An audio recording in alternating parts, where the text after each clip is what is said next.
Bem-vindos e bem-vindas ao Café Segurança Legal, episódio 402, gravado em 17 de setembro de 2025. Eu sou o Guilherme Goulart e junto com o Vinícius Serafim vamos trazer para vocês algumas notícias das últimas semanas. E aí, Vinícius, tudo bem? Olá, Guilherme, tudo bem? Olá aos nossos ouvintes. Esse é o nosso momento de conversarmos sobre algumas notícias e acontecimentos que nos chamaram a atenção, então pegue o seu café ou a sua bebida preferida e vem conosco para entrar em contato com a gente. Envie uma mensagem para podcast@segurançalegal.com ou também lá no Mastodon, Instagram, Blue Sky e YouTube, onde você consegue ver, né? Se já não está vendo, né, esse episódio no YouTube, se quiser também consegue acessar por lá. Inclusive vamos falar sobre sistema de recomendação do YouTube aqui, né, Vinícius?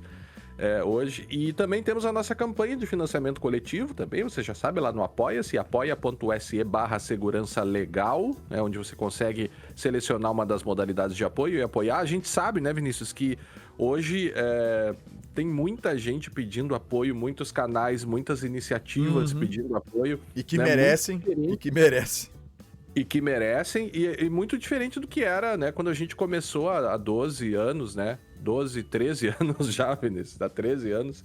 Então, mas ainda assim a gente pede, né, a atenção e o carinho, quem sabe, de você, né, de apoiar um projeto independente, né, conte com a nossa independência aqui. Então, um projeto independente de produção de conhecimento, né? Então, a gente pede, se você puder também, considere apoiar o nosso podcast, certo? Beleza, é isso aí. Vamos para a primeira, Guilherme? Vamos para a primeira.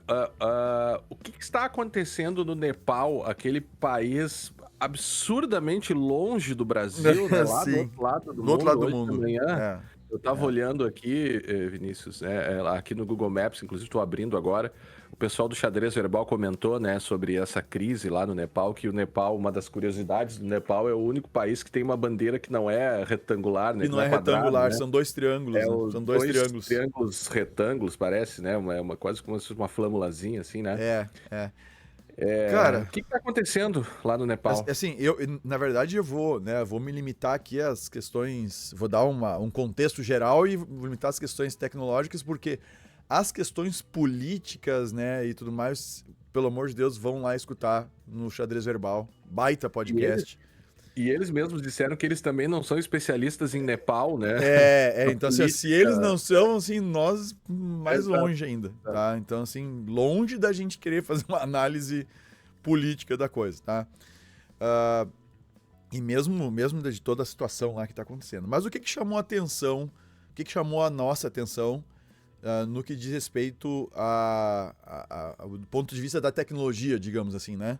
Foi essas notícias, todo o pessoal falando que, primeiro, que houve o bloqueio das redes sociais, aí a geração Z pirou, né, fez protestos, botou fogo em vários lugares, parece que a primeira dama lá, né, acabou morrendo queimada no incêndio.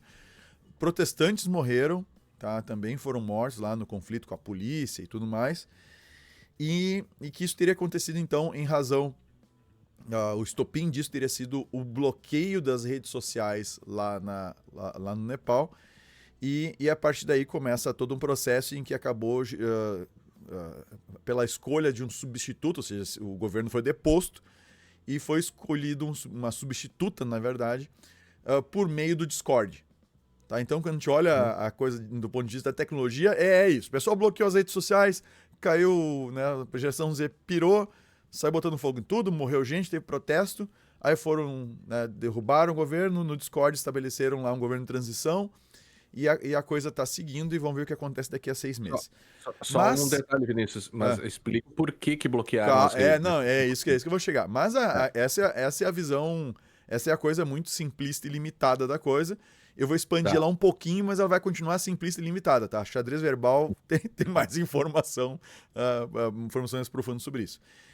O governo nepalês já vinha numa discussão ali, num cabo de força com as redes sociais, para que essas empresas instalassem escritórios, né, no Nepal.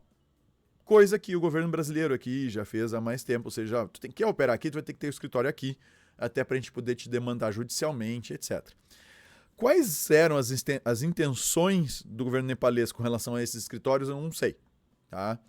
Então é algo a ser investigado aí por outros podcasts, né, e mesmo jornalistas e tudo mais. Mas existia esse cabo de força aí entre o governo nepalês e as redes sociais. Existe uma situação, pelo visto, pelo que eu vi no próprio Xadrez Verbal, que a gente acompanha, tem uma situação bastante grave lá de corrupção. Assim, bem intensa, pelo que parece. E aí, o governo nepalês teria bloqueado as redes sociais em razão do descumprimento dessas redes, essa determinação de que elas têm um escritório no Nepal. Tá? Mas é aquilo que a gente comentava antes, né, Guilherme? É legítimo que o governo exija que se tenha escritório no país. A gente não sabe só as intenções do governo nepalês com relação a isso, se tinha alguma coisa, né, envolvendo ali, tentar suprimir dissidência política ou coisa parecida, a gente não sabe, tá?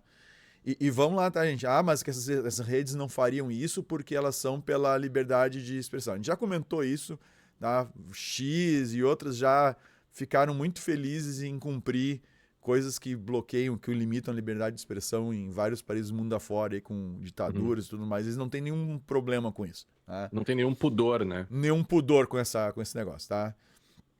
E aqui no Brasil tem outras questões e tal, mas enfim. Aí, o que acontece? Aí eu não sei, aí é uma dúvida minha mesmo, tá, Guilherme? O governo nepalês, não sei se ele simplesmente bloqueou as redes sociais por causa desse descumprimento, ou se ele já sentindo, já prevendo que estava, né, havendo uma movimentação muito forte contra o governo, justamente por meio dessas leis, daqui a pouco ele juntou, né, ali a fome com a vontade de comer, né? Que já tinha aquela determinação para as empresas terem escritório no Nepal, elas não tinham. Aí, de repente, eu estou sentindo ali uma certa ameaça vindo ali pelas redes sociais, então eu vou fazer aqui, vou bloquear as redes sociais com a desculpa delas não terem posto escritório no Brasil. Isso aqui é uma suposição minha completamente... No Brasil não, né? No Nepal, né? No Nepal, eu tô falando. falando. No Brasil, no Nepal. Você falou no Brasil. Eu falei no Brasil? Porra, Falou. Não, longe disso, tá, gente? Longe disso. No Brasil, obviamente, as coisas são bem diferentes do Nepal nesse sentido.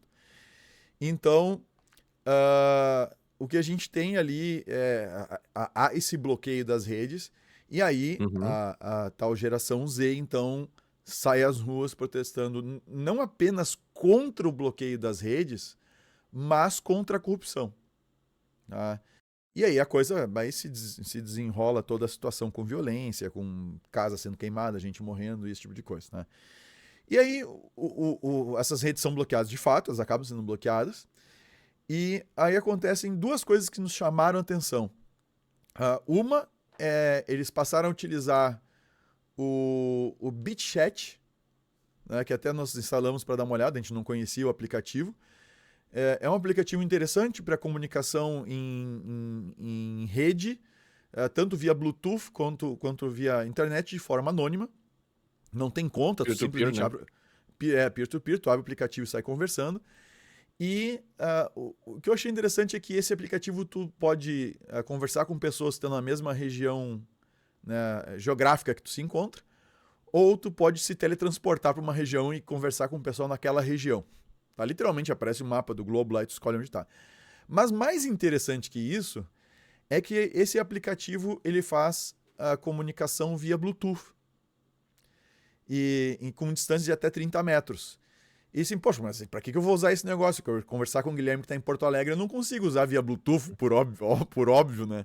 Não, perfeito, mas numa situação em que tu tens um grupo de pessoas, uma grande massa de pessoas, protestando ou querendo se coordenar, e mesmo que esse grupo abranja uma área bem maior do que 30 metros, tá? Até mesmo de quilômetros, esse grupo que está ali, se eles estiverem usando o aplicativo BitChat, ele monta uma rede, independente da internet, ele monta uma rede via Bluetooth entre esses dispositivos para comunicação entre as pessoas que estão nesse local.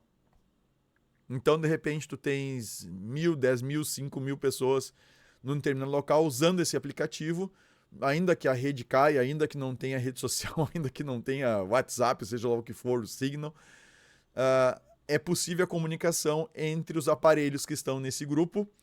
E uma coisa interessante, que é justamente essa característica da rede mesh, né? Tu tens um aparelho roteando, ou seja, encaminhando mensagens cifradas de um para outro até chegar nos destinatários que estão naquele local. Então, de repente, o Guilherme está lá adiante no grupo, eu estou a 1 quilômetro de distância do Guilherme, claro que o meu Bluetooth não vai chegar lá com 30 metros, mas as mensagens vão ser roteadas através dos telefones de outros participantes que estão entre nós, usando o mesmo aplicativo, até chegar até mim e a gente consegue se comunicar.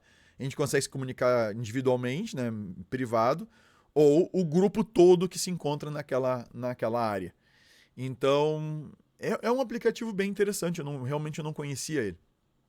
Parece que eles utilizaram esse aplicativo, foi utilizado no Nepal durante os protestos, não sei se continua sendo utilizado. A outra questão que eu comentei antes, que envolve também a tecnologia, é que houve uma grande discussão no Discord, num servidor do Discord, envolvendo aí em torno de 150 mil pessoas. Me chamou a atenção que não é uma coisa simples de pessoal se juntou lá para eleger um substituto, tá? O que acabou meio que acontecendo, mas funcionou como um grande fórum em que as pessoas entravam ali para discutir o que ia ser ali, o que faria do governo, como é que haveria de solução, né, lá das entidades lá deles e quem seria deposto e quais seriam as consequências disso. Começou uma discussão política mesmo ali. E uma discussão que acabou ficando travada um pouco ali por algum limite de entrada de pessoas, por ficar nos 150 de gente querendo entrar e não conseguiam. E aí o que os organizadores desse fórum fizeram? Que é inclusive uma entidade, tá? Que organiza esses protestos e tal, não é uma pessoa que saiu lá criando esse servidor. E aí o que eles fizeram? Eles começaram a transmitir as discussões do WhatsApp no YouTube. E a WhatsApp TV... Não, do Discord. E eles Uhum. começaram a transmitir. A TV estatal nepalesa começou a transmitir ao vivo essas discussões. Então, acabou validando aquelas discussões que estavam acontecendo no grupo, naquele servidor do Discord. Acabou validando aquilo, acabou dando legitimidade de alguma forma para aquilo. Então, no final das contas, depois de discussões acontecendo e algumas coisas, discussões acaloradas, outros problemas de pessoal entrando e trollando o grupo, trollando o servidor, aconteceram várias situações desse gênero. E aí, quando eles conseguiram chegar num ponto em afunilar quais seriam os dois possíveis substitutos para o governo, ainda que interinos, e acabou sendo uma mulher escolhida para assumir por 6 meses. E essa escolha que foi feita no Discord, aí transmitida no YouTube, transmitida pela TV estatal nepalesa ao vivo, ela acabou sendo acatada, tá, pelo exército nepalês, que estava, né, naquele momento ali com o comando, né, da situação, e ela, de fato, assumiu com o apoio, né, de todos, digamos assim, como um acordo, assumiu com apoio para atuar por 6 meses até ter novas eleições no Nepal. Me chamou a atenção, Guilherme, eu já vou encerrando aqui também para não estender demais esse assunto, me chamou a atenção o fato que o que a gente vê é todo mundo falando que as redes sociais escolheram um novo, tem umas chamadas assim, sabe, os novos headlines, as redes sociais escolheram o novo governo do Nepal, ou o novo do governo do Nepal foi escolhido pelo Discord. Não, gente, essas coisas são meios de comunicação, muito embora, nós conversamos sobre isso antes, elas têm os seus filtros, elas têm as suas tendências, né? Têm seus algoritmos de recomendação, que podem tentar manipular as coisas como já aconteceram no passado, né? Mas, em essência, foram pessoas se comunicando, se coordenando, que acabaram fazendo isso. Mas é isso, o foco que eu queria dar aqui é na questão do BitChat e no uso do Discord, como essas coisas se deram, e eu recomendo, mais uma vez, que vocês procurem lá o Xadrez Verbal, que é um podcast muito, muito bom, e eles comentam também sobre isso. Esse é um podcast que todo final de semana eu escuto, é sagrado. Todo final de semana eu escuto Xadrez Verbal. Sai na sexta, eu acho, né? Quinta, sexta, eles gravam na quinta. Sábado, sexta, sábado. Sexta, sai por ali, e aí final de semana eu sempre escuto. É isso aí. Bom, enquanto você falava que eu estava pesquisando um pouco também, né? A coisa lá se deu um pouco com alguns argumentos parecidos com o que temos aqui no Brasil, né? O objetivo do governo teria sido sim combater desinformação e conteúdos ilegais, né, nas plataformas. Uma ordem de 2023, ou seja, teve um tempo para que né, as redes pudessem se organizar. Somente 5 cumpriram. Das 26 plataformas afetadas, somente 5 cumpriram, entre elas o TikTok, né? Uhum. Rede chinesa, né? Inclusive é interessante até que enquanto você falava, eu também estava com o mapa aberto aqui do Nepal, né, para ver as suas fronteiras. Está do lado do Butão ali, a fronteira com o Tibete, a China está ali do lado, né? Então fica ali naquela área ali. Os críticos disseram que, na verdade, seria uma tentativa de silenciar o movimento anticorrupção, os movimentos anticorrupção online, né? Uhum. Então, os argumentos um tanto quanto parecidos, assim, né? Até a gente também comentava isso antes, né? Uma coisa que me incomoda um pouco, assim, elegeu-se uma pessoa, né, numa forma sem precedentes, né? De Uhum. eleição, né, que não foi bem uma eleição, porque certamente você não tem nem amostra, né? Imagina uma eleição por rede social, né? Uma É, eleição por redes sociais, né? Quem é que participa daquela rede, quem são as pessoas que votaram, ou seja, é algo muito diferente de uma eleição, né? E aí ainda usando o nome do Discord, isso tudo me parece um pouco assim, um pouco aquela ideia de meio que um lobby, assim, né? Olha, agora, e de fato as redes sociais, a internet, sim, é importante, né? Para desde lá 2013, né? As manifestações de 2013 e no passado, tantas outras organizações, e agora no presente, aqui no Brasil, o papel das redes, né? Nessas questões políticas que a gente tem visto nos últimos tempos, né? Mas me parece que meio um negócio assim, uma tentativa de colocar uma imprescindibilidade da rede como um espaço e um fórum que eventualmente viria a substituir até mesmo uma eleição colocada uhum. por um Estado. Como se uma rede social, com todas as suas contradições e com todos os seus, né, interesses, pudesse substituir um processo legítimo e democrático de uma Não, eleição. aí tem duas Isso para coisas, mim é né? um absurdo assim, Não, sem tamanho, sabe? tem duas coisas aí, né? Primeiro que a população do Nepal, tá olhando aqui, são de 29 milhões Uhum. de habitantes, tá? E naquele canal do Discord tinha pouco 100 menos de mil pessoas. pouco menos de É. 150 mil pessoas, tá? Era Uhum. 140 e poucas mil. E Perfeito. segundo, que o pessoal assim, fica criticando, por exemplo, o processo brasileiro de votação, né? Exato, exatamente. Aham. E ao mesmo tempo festeja usar o canal do Discord, sabe? Assim, tipo, Exato, é isso aí, vamos todo mundo pro Discord fazer votação no Discord, que ali vai ser legítimo, ali não vai dar confusão exato, nenhuma, né? exatamente. Então Perfeito, mas essas são as diversas contradições aí que a gente vê perfeito, Vinícius. recentemente aí, não se encontram, não adianta. Muito Enfim, bom, muito bom. adelante, vamos com a tua? Vamos. Agora um pouco de YouTube, né? A gente teve né, foi lançado recentemente aí, agora há 2 dias atrás, né, pelo NetLab lá da UFRJ, um estudo sobre os sistemas de recomendação de notícias no YouTube, né? Uhum, A gente já falou aqui outras vezes, esse é um assunto bem conhecido, né? Os algoritmos de recomendação animados por inteligência artificial, né? Eles têm se tornado um motor das redes já há bastante tempo, né? Ou seja, aquela ideia do feed infinito que fica te mostrando coisas, né? Com base no teu perfil e tudo mais. Aquilo ali exerce um papel muito grande não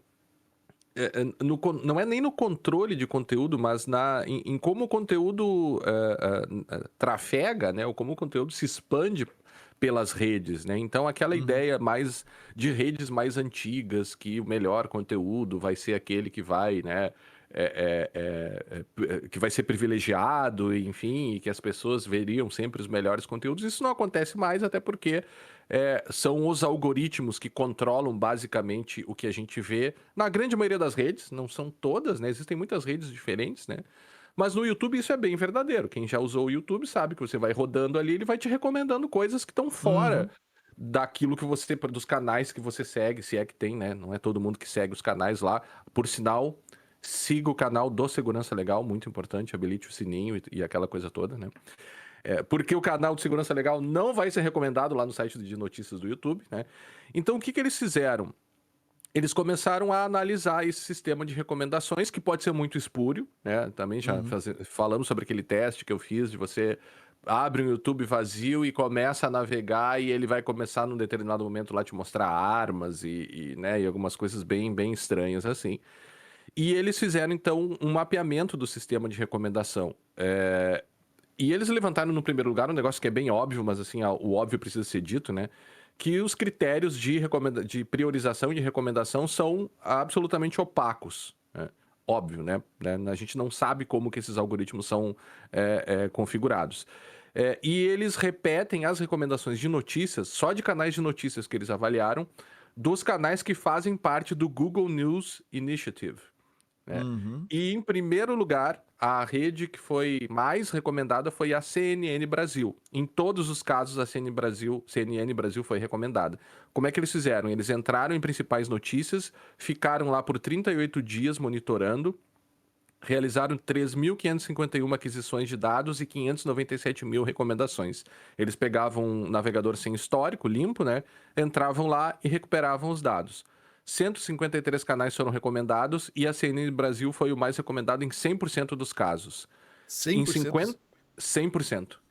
Em 54% das recomendações, em 54% dos casos, as recomendações se concentraram em 10 canais apenas, e aí foi Jovem Pan, UOL, Band Jornalismo e Metrópolis. Uhum. É, e eles levantaram um dado também, não foram eles que chegaram a essa conclusão, eles pegaram isso de outros estudos, né? Que mais de 70% do conteúdo acessado no YouTube provém das recomendações. Ou seja, o YouTube decide, o algoritmo do YouTube é um direcionador de audiência. Ele reflete, né? O algoritmo do YouTube tem um poder no que as pessoas vão assistir e ele exerce um papel fundamental na visibilidade ali no canal de Aham. notícias, né? Depois eles ainda analisaram ali os canais que estariam em primeiro lugar na recomendação, CNN sempre na frente, mas em alguns casos G1, depois Jornal da Record, Band, UOL, Jovem Pan e SBT News. Conclusões que é meio básico assim, né? Mas o YouTube ele não garante oportunidades iguais para diferentes veículos. As recomendações afetam sim a audiência, influenciam na monetização dos canais e, principalmente, têm função editorial. Ou Uhum. seja, mais uma vez, o YouTube tem um poder para decidir aquilo que vai ser visto, pelo menos em 70% dos casos, que me parece que não é 70% dos casos, né? 70% do conteúdo acessado provém das recomendações, né? Então, nós temos um espaço em que os algoritmos não são auditáveis. No que diz respeito a notícias, eles têm um poder, sim, de direcionar para o bem e para o mal, né? Uhum. Poucos canais entram nessa recomendação que eles verificaram, CNN na frente ali, né? E no final das contas, isso está um pouco ligado com a questão anterior, né? Porque se cada vez mais as pessoas estão se movendo, né, para o YouTube, para acessar notícias, e é o meu caso, eu vejo notícias pelo YouTube, tenho os meus canais preferidos lá, que eu, né, sei lá, vou para academia, coloco a noticiazinha e fico ouvindo ali, né? O meu perfil, né? Mas a gente sabe que as pessoas são afetadas pelas recomendações de formas muito diferentes, né? Então, isso está ligado um pouco com o caso do Nepal, porque assim, imagina, voltando lá um pouco do Nepal, né? Imagina qual seria o poder dessas redes em direcionar certos discursos, em apresentar certas notícias ou certos posicionamentos que se coadunam com os próprios interesses das redes. Essa é uma discussão democrática que eu acho que precisa ser feita, sabe? Que eu acho que passa meio longe, assim, o Estado quer controlar a liberdade de expressão. Na verdade, a liberdade de expressão já está sendo modulada pelas redes há muito tempo. Porque a partir do momento em que eles decidem o que vai ser apresentado em primeiro lugar, isso é uma afetação à liberdade de Sem expressão, dúvida, porque nem sem todos dúvida. vão ter as mesmas oportunidades. E quando os critérios que direcionam essas recomendações não são claros, você tem uma influência na liberdade de expressão que me parece muito, muito flagrante, assim, sabe? Porque a gente fica na mão dos interesses de uma rede social. Guilherme, e aí tem. E isso a gente tá. Primeiro, duas coisas, eu tenho duas experiências, né, que eu tive. Uma tá acontecendo agora na última semana, tá? No YouTube mesmo, tá? Uhum, Ah, assim, o esquema de recomendação mudou de alguma forma pra mim, tá? uhum. Então, e o que estava muito bem alinhado dentro dos meus interesses meio que deu uma desalinhada nessa última semana. Mas não tem a ver com um celular diferente? Não, tô usando isso no computador. Eu Ah, assisto tá. muita coisa no computador de notícia, ou Uhum, alguma coisa até sobre história e outras coisas que eu gosto de ver, eu uhum. acabo vendo no computador mesmo. Cara, eu não sei o que houve, tá? Na última semana aí a coisa deu uma virada, meio que estragou, ficou meio ruim o negócio pra mim. Aham. Mas isso é uma experiência, eu tô percebendo isso. E assim como tem esses vieses ou esse controle editorial nas redes sociais, eu comentava contigo que acontece a mesma coisa, e eu percebi, acho que eu cheguei a comentar aqui no podcast, tá acontecendo a mesma coisa no chat GPT. Uhum. Então, o caso que eu vi, não sei se você lembra do South Park, o South Park fez uma ironia lá com uma representante do governo Trump, em que eles citam a situação em que ela, num livro dela, ela colocou ela mesma coloca no livro que ela matou o cachorro dela. Tá? Uhum. E, e aí eu quis ver se aquilo era real, porque eu ouvi isso num podcast. E eu fui no ChatGPT e perguntei é verdade, aconteceu de fato, a fulana matou o cachorro dela e tal. Ele disse que não podia afirmar, disse que não tinha como dizer e tal. Né? Pô, esse podcast que eu escuto não é mentira. Aí eu dei uma olhada, aí eu fui no Perplexity fazer uma consulta lá, fiz a mesma consulta, tá? Uhum. O Perplexity me trouxe sim, ela formou isso no livro tal, o contexto é esse aqui, e sim, mas não é possível, cara. Aí voltei no chat GPT, e aí eu fiz uma pesquisa de forma ainda mais explícita. Eu disse pro chat GPT, olha, foi no livro tal, ela afirmou tal coisa, tu consegue verificar pra mim? E ele Uhum. dando resposta evasiva, cara. Dizendo Uhum. que não, na verdade não se sabe e não sei o que e tal. E ele tem feito isso com outras situações, tá? O ChatGPT, Uhum. vocês podem testar. Peguem figuras ligadas ao governo Trump e tentem fazer perguntas sobre coisas que sejam negativas com relação a essas pessoas, coisas que elas disseram ou em algum momento, etc. E vejam a reação do ChatGPT. E façam a mesma pesquisa no perplex.ai para vocês verem. Então, existe uma decisão editorial ali, até mesmo na IA, né? Até mesmo Inclusive, num- né? inclusive, né? Mas É. então, E que é mais difícil é, de se apurar, né? cara, assim, eu fiquei desconfiado porque a fonte inicial que eu tinha ouvido, esse tema específico dessa representante do governo Trump, a fonte específica é confiável, sabe? Uhum. É um podcast da NPR, da NPR, da rede Uhum. pública lá de broadcast lá deles. Eu não lembro E também, o por outro lado, significado. tem sido afetada pelo governo americano porque Sim, tá sendo estão atacada ameaçando direto. retirar, né? Sim, Eles já também teriam retiraram. um eventual É, interesse ali, né? Eu tô falando, é, não sei, não tô dizendo que foi o caso, entendeu? Mas eles também eventualmente sim. teriam um eventual interesse de falar mal do governo porque Exato, exato. Mas eu estão achei uma coisa tão perdendo fundos, absurda. né? Mas eu achei que uma coisa assim, tá, tu matar o cachorro é absurdo. Mas tão absurdo tu botar isso num livro autobiográfico, né? E aí eu quis ver, mas será que ela realmente fez isso? Aí aconteceu isso, assim, por curiosidade eu fui catar, aí eu desconfiei do ChatGPT, mas não pode os caras terem mentido nesse nível. Aí eu fui no Perplexity, o Perplexity me deu a morta bem direitinho, e, cara, eu não consegui fazer o GPT me dizer que ela tinha escrito no livro que ela tinha matado o cachorro dela e o contexto que isso tinha acontecido. Uhum. O GPT Uhum. não me trouxe isso. Enfim, é Certo. É, isso aí. o que, o que que temos depois aí, Vinícius? Cara, eu tenho uma. eu tinha duas notícias aqui, três notícias sobre A, mas uma eu guardei para talvez a gente fazer um episódio aí só sobre ela, tá? Que pode ser bem interessante. Vamos ver se a gente vai conseguir contato com as pessoas que a gente precisa aqui para fazer esse episódio. Mas citar aqui na Suíça foi lançado o Apertus, tá? O nome é Apertus, né? Se tiver no Apertus, Não tinha um software de... Tinha um software de fotografia com esse nome, né? Aperture da Apple, Aperture que eu É. usava, inclusive. Eu sou um viúvo do Aperture. É. Mas eles criaram, então, o modelo Apertus, Apertus, não sei o que é, ele é código aberto, open source, né?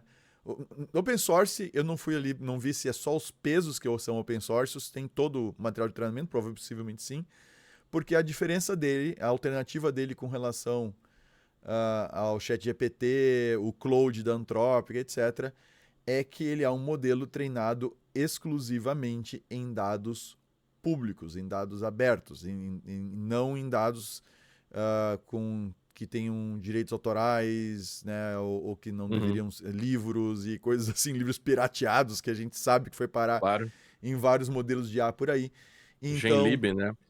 Eles lançaram o modelo, o modelo foi treinado para 1.800 linguagens.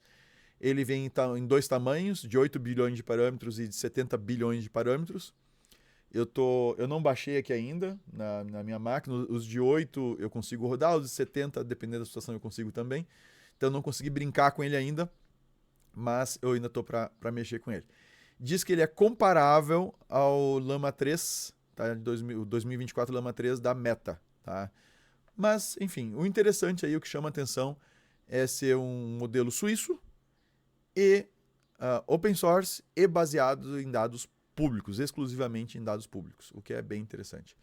A minha outra aqui, Guilherme... Oi, fale. O nome Lama tem a ver com Dalai Lama, tu sabe? Ah, lá sei eu. Não, da Meta eu não sei de onde eles tiraram esse nome. Eu não fui atrás. Nunca fui.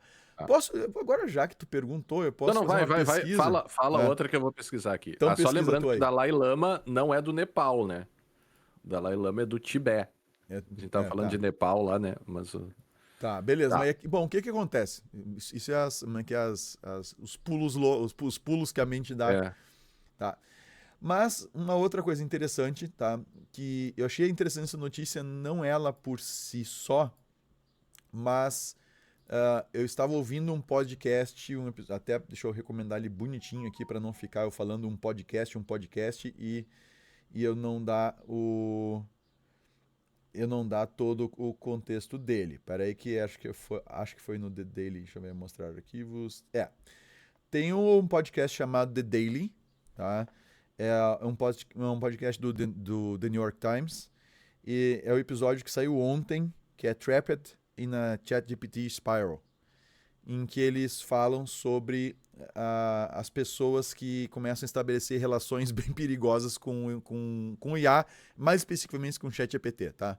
Então eles contam, tem duas histórias ali, a história de um cara que começa a conversar com o ChatGPT e ele começa a achar que ele é super inteligente e tem uma coisa fantástica nas mãos que ele descobriu e não sei o que, e ele cai na onda do ChatGPT, tá? Inclusive ele é entrevistado, tá?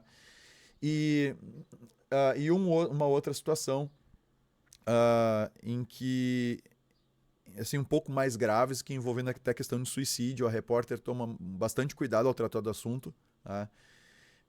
Porque a pessoa começa a entrar também numa vibe ali de conversa com o ChatGPT e às vezes conversas de caráter suicida e tudo mais, e o ChatGPT ele faz o seu papel de dizer, procura ajuda, não sei o que e tal.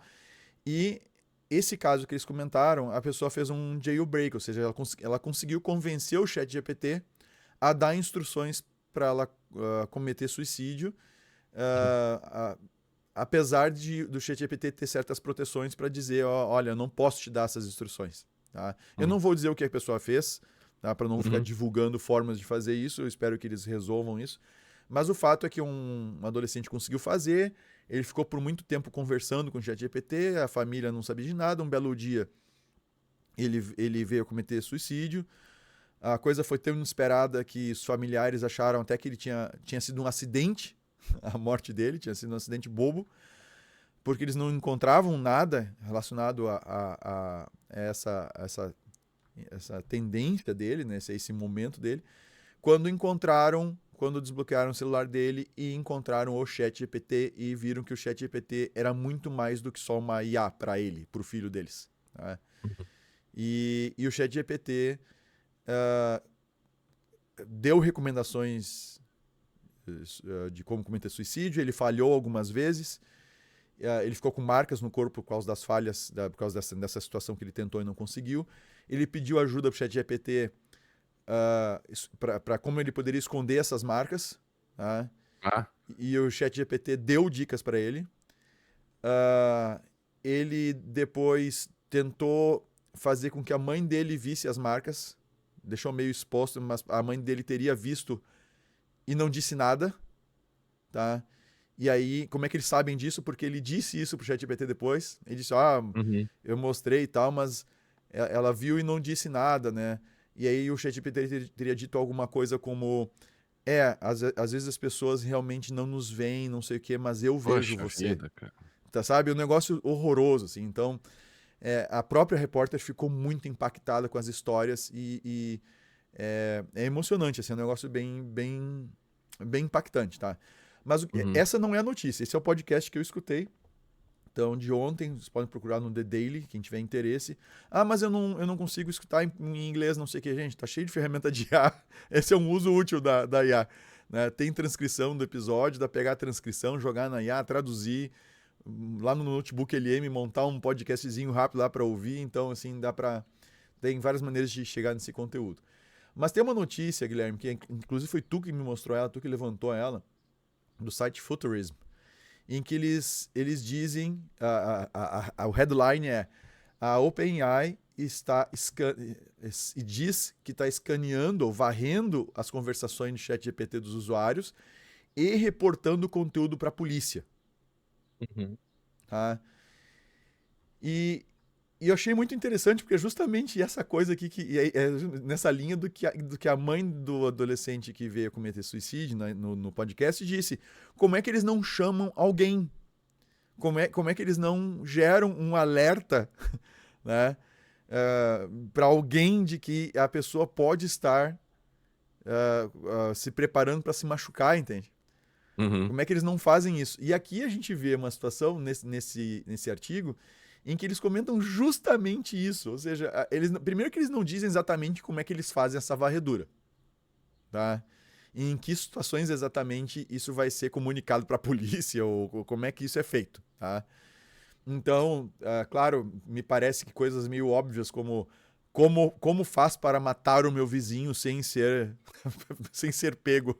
Talvez esse tipo de coisa vai gerar um flag e aí eles mandam para revisores humanos. Agora, com que critério exatamente isso é feito, isso não está definido. E, ao mesmo tempo, eles chamam a atenção na própria matéria por fato de que a OpenAI está fazendo isso para denunciar a gente para a polícia, mas não faz isso ou não tem medidas adequadas ou eficientes, ou eficazes no caso, não precisa ser muito eficiente, mas teria que ser eficaz pelo mínimo, para justamente evitar esses comportamentos que não são isolados, né, de não só de suicídio, mas de automutilação, etc., apoiados pela IA. Né? Ou seja, que acabam sendo incentivados pela IA. Então, a coisa tá meio... a OpenAI aqui, ela tá meio perdida nesse negócio aqui, porque, por um lado, ela tá atendendo demandas, claramente, pelo que eu falei antes, né? Claramente atendendo demandas do governo norte-americano no sentido de não dar certas informações, ser meio evasivo com certas coisas. Ela não tá tomando os cuidados suficientemente necessários para evitar essas conversas em que a pessoa recebe informações com instruções de como cometer suicídio, tá? E foi relativamente simples o que o adolescente fez para fazer esse jailbreak, né? Ou seja, conseguir sair desse... Foi relativamente simples o que ele fez. E também claramente identificável que é um comportamento que mereceria alguma análise, né?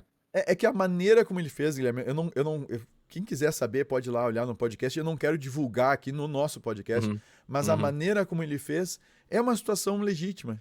Entende? Uma situação uhum. legítima de se ter esse tipo de informação. Então, é que nem é uma coisa semelhante, né? Há anos atrás eu conversava com um pessoal numa faculdade, numa universidade, e assim, bah, a gente tem que bloquear a pornografia, ninguém pode estar pornografia aqui dentro e tal. Não, beleza, óbvio que é inapropriado Sim. alguém numa biblioteca, etc., acessar pornografia. Mas de repente, cara, tem alguém fazendo um estudo justamente envolvendo o consumo de material pornográfico e impacto na vida sexual das pessoas, nas faixas etárias e Uhum, tal e tal e tal. E daqui a pouco essas pessoas, esses pesquisadores vão ter que acessar material pornográfico dentro da instituição. Então, claro. existem exceções, existem situações em que essas coisas são legítimas dentro de dados cenários, né? Ou contextos. E o detalhe é que o ChatGPT é sensível a esses contextos, a essas Uhum. mudanças de contexto.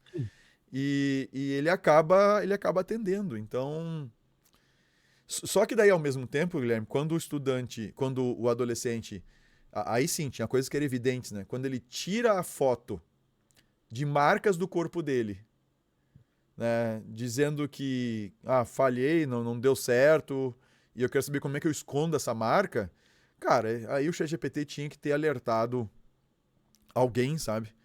No sentido, o cara tentou suicídio e tá aqui me pedindo ajuda para esconder a marca, inclusive, da tentativa.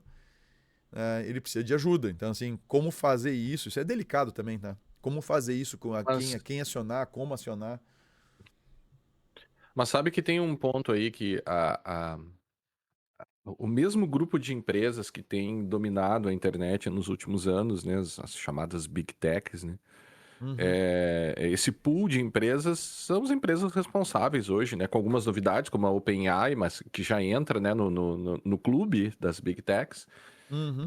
São as mesmas empresas que têm feito práticas, assim, que têm, né, criado produtos e serviços que nem sempre são benéficos para a sociedade, né? Com Sem todos os dúvida. problemas de produtos que são ou não são benéficos e tudo mais, né? Mas assim, poxa, o caminho já conhecido, por exemplo, do Instagram, né? Instagram, e o papel dele na autoestima de meninas, o problema né, o papel que o Instagram tem até no próprio conceito de beleza, e sobre como meninas têm, né, cada vez mais feito intervenções cirúrgicas, cada vez mais cedo. Essas coisas estão muito relacionadas, assim, né? E as empresas sabem desse papel, às vezes, nocivo que essas tecnologias têm, né? E a gente fica achando que não, porque agora a IA ela vai ter talvez uma bússola moral ampliada, né? A IA serve para os propósitos dos seus donos. É simples Uhum. assim, né? Ela pode parecer às vezes muito bonitinha e inteligente e tudo mais, mas assim é um algoritmo que pode ser pode não, que é configurado, para dizer de uma maneira bem simples, né?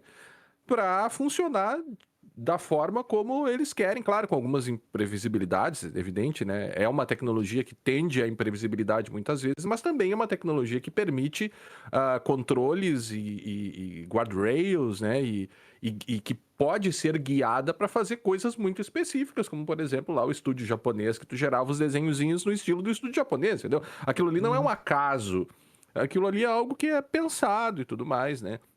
Então, quando a gente vê esses depoimentos que você coloca, de repente, sobre certos assuntos ela está dando evasivas e tal, eu acho que isso cada vez mais vai acontecer e cada vez mais, também ligado com o problema lá do YouTube, né?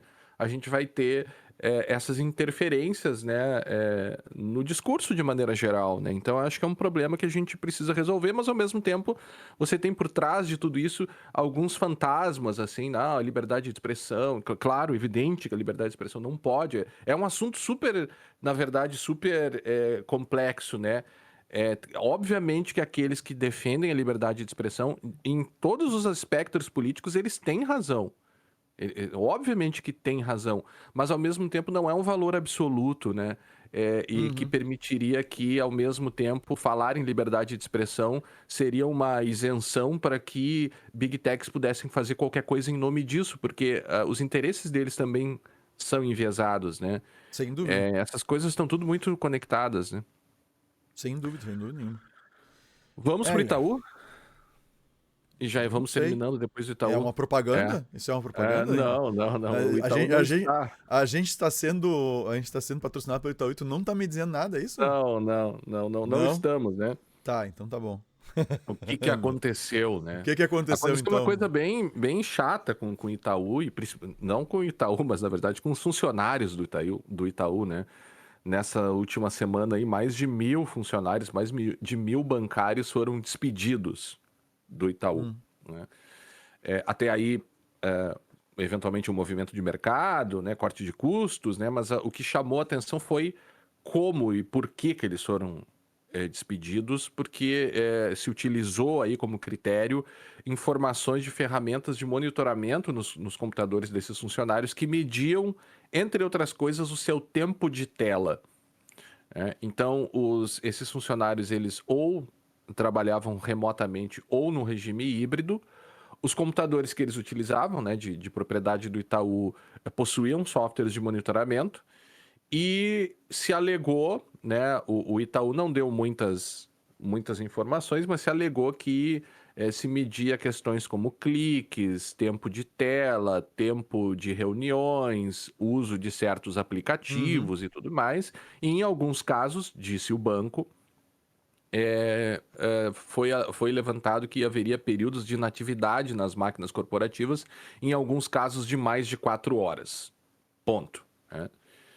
hum, Por que que isso é importante, né? Você tem vários problemas, assim, né? Isso é o que a gente, que no direito do trabalho se poderia chamar de um novo tipo de subordinação, né? Porque uma das características ali, né, de uma relação de emprego, sobretudo, é a subordinação, ou seja, o empregado fica subordinado, uma subordinação jurídica, né, do empregado com o empregador, que, entre outras coisas, o empregador tem o poder, né, de diretivo, né, poder diretivo de dizer o que ele vai fazer, né, de fazer tarefas e tal, e também tem esse poder dentro do poder diretivo está o poder de monitoração, de monitoramento, né, do trabalho, plenamente normal, previsto em lei. É um comportamento, inclusive, que deve ser realizado. O empregador tem que monitorar o uhum, trabalho do empregado. A questão ocorre quando essa subordinação ou quando esse monitoramento se dá por meio de algoritmos, né?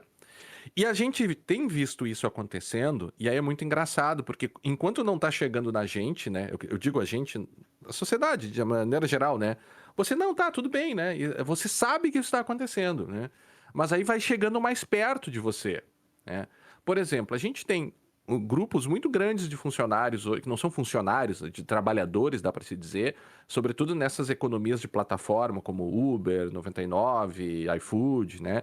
Esses caras, essas pessoas que têm um tipo de trabalho muito precarizado, que trabalham demais, quando se machucam, não tem recurso, né, a uhum. uma previdência, muitas vezes não tem seguro e tudo mais, né? Se não trabalha, não ganha, aquela coisa, não tem folga, né? Tudo aquele negócio que a gente já conhece.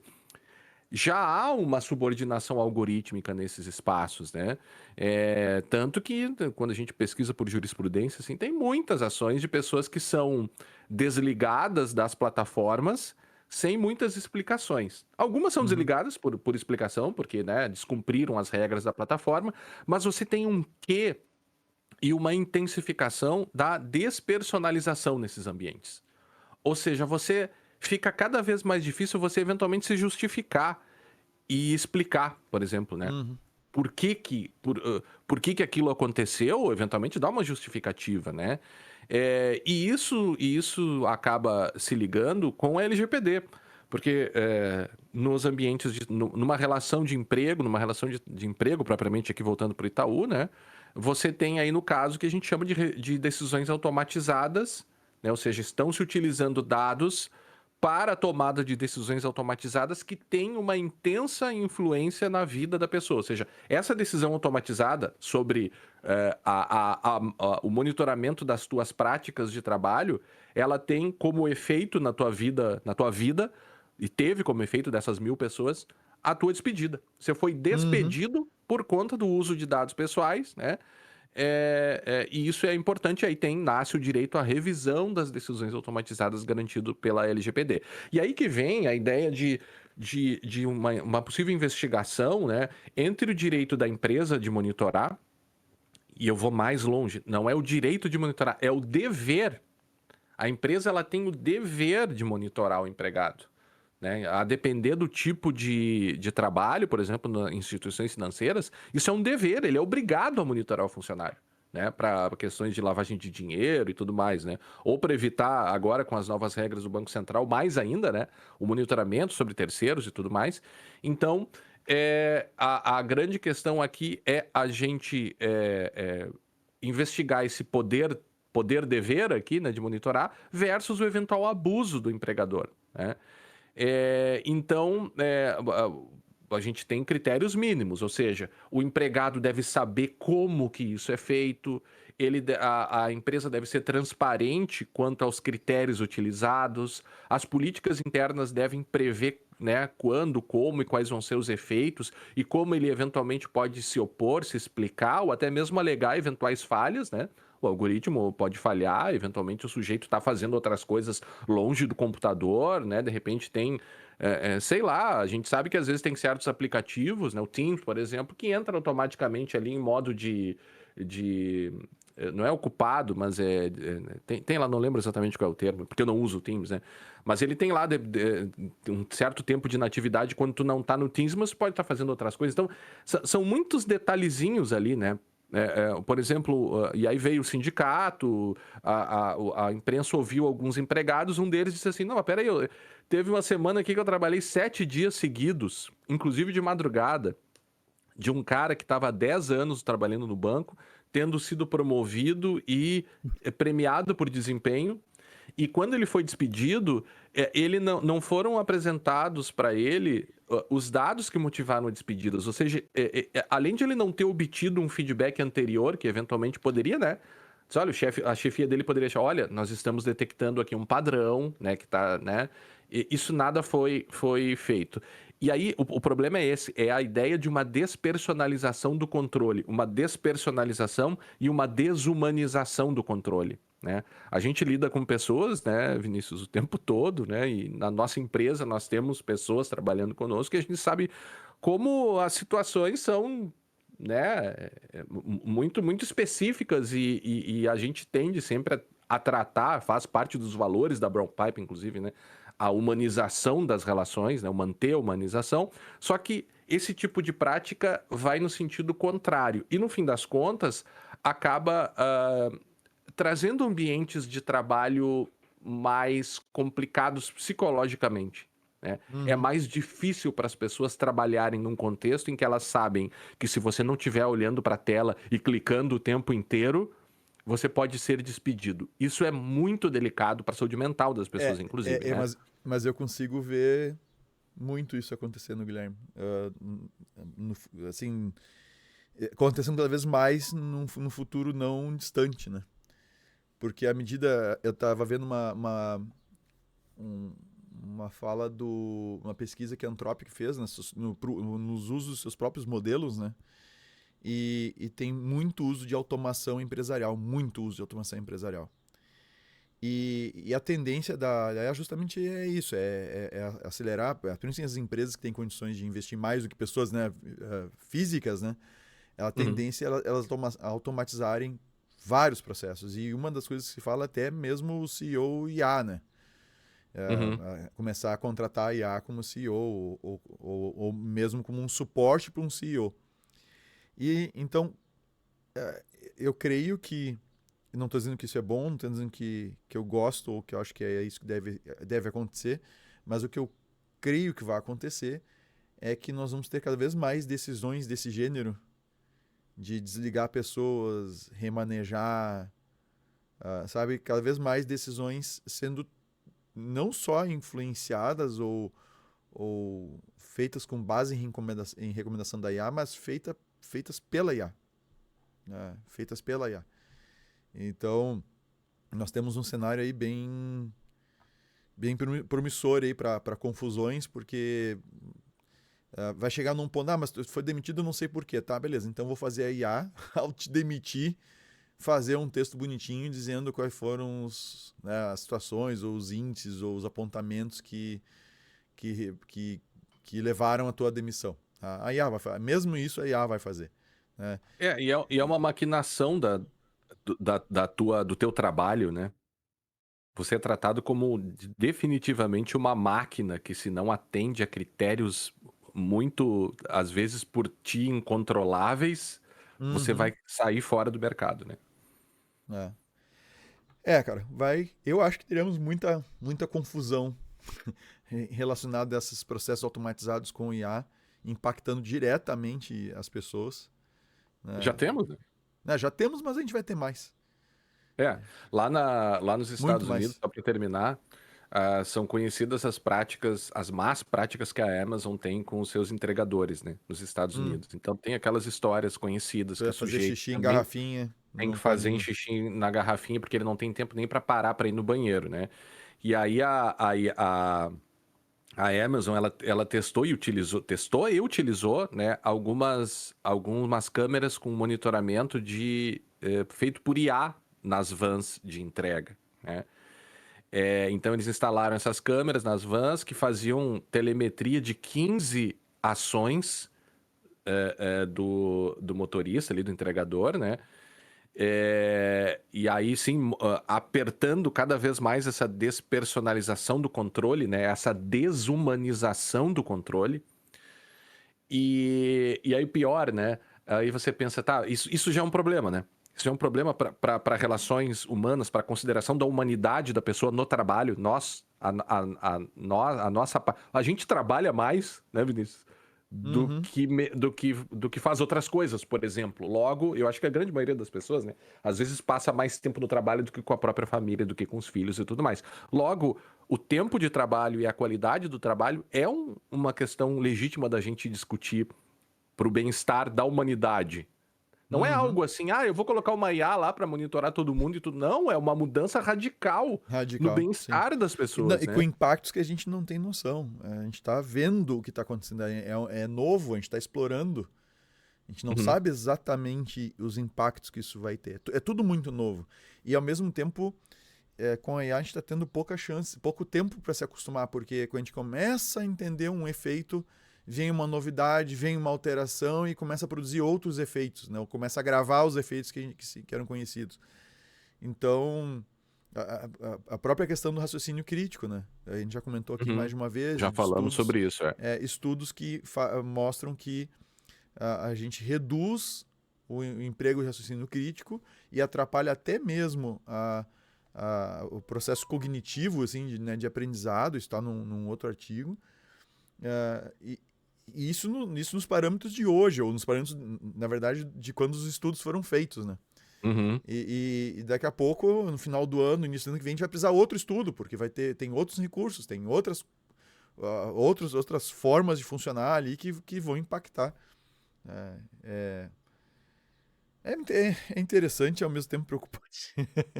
Vamos, Vinícius, só para uma linhazinha aqui, um minutinho, Sobre, né? sobre. Sobre essas últimas fraudes, né, do sistema financeiro brasileiro aqui, que a gente já falou, Uhum. inclusive no episódio, se você puder ver, Vinícius, do Acho que é episódio que eu não sei o 400. nome, né? Peraí, eu vou ver aqui. Ficou também a aba do Lama que eu perguntei antes, que demonstrou a minha absurda ignorância Ignorância. do nome Lama, né? O É. nome Lama, na verdade, eu perdi aqui. Eu perdi Na aqui, Vinícius. verdade, eu perdi. É daí que vem o nome. O nome Lama é Large Language Model, sei lá, alguma coisa assim. Large Language Model, Meta, não sei o que. Ou seja, não tem nada a ver com o Dalai Lama, né? Então Nada a só ver. mostra Óbvio a que não. minha Óbvio que não. ignorância. Óbvio, né? Não teria Que, como, né? tu tá esperando isso do Zuckerberg? Tá bom. A minha, Tá. assim, a Eu- brutal ignorância. Então, esses caras que estiveram envolvidos né, o grupo que esteve envolvido nesses últimos dois grandes ataques foi preso, suspeitos, na verdade, né? A PF prendeu um grupo de pessoas, não tem o nome delas aqui, eu não vou ler o nome dos caras, enfim, quem quiser entra lá na notícia e tal. Mas o interessante foi que eles foram presos enquanto estavam tentando acessar o sistema da Caixa Econômica Federal, Uhum. por meio de um computador roubado de uma agência. Ou seja, eles estavam tentando praticar o mesmo ataque contra a Caixa agora. E olha que interessante, né? Toda aquela questão da segurança da informação na cadeia de suprimento e o controle de equipamentos roubados e toda aquela questão das políticas de controle de acesso com revogação de contas e tudo mais. Os caras roubam um notebook e estavam usando o notebook, né? Teriam inclusive conseguido acessar a VPN, entrar nos sistemas da Caixa, mas ao que tudo indica ali não conseguiram fazer a fraude, né? Tem poucas informações sobre isso, na verdade, mas esses caras foram os suspeitos aí, né? Evidentemente, foram presos. Então, só essa notinha aqui de um dos maiores ataques aqui, né? Ocorridos no Brasil. A gente tem o episódio 401, Guilherme, que a gente falou das novas regras de segurança do Banco Central e a gente comentou sobre as situações, e o 396 que a gente falou sobre o ataque bancário bilionário. Sim, esse aí, né? É. Esse aí. O 396 e o 401 trata, vamos dizer assim, das consequências desses ataques, né? Inclusive, eu gravei um material terça-feira com a Camila, que a Camila deve colocar aí no YouTube, Insta e tal, justamente comentando sobre essas questões aí do Banco Central, essas novas regulações. Legal. Vamos lá então, agradecemos então a todos aqueles e aquelas que nos acompanharam até aqui e nos encontraremos no próximo episódio do podcast Segurança Legal. Até a próxima! Até a próxima!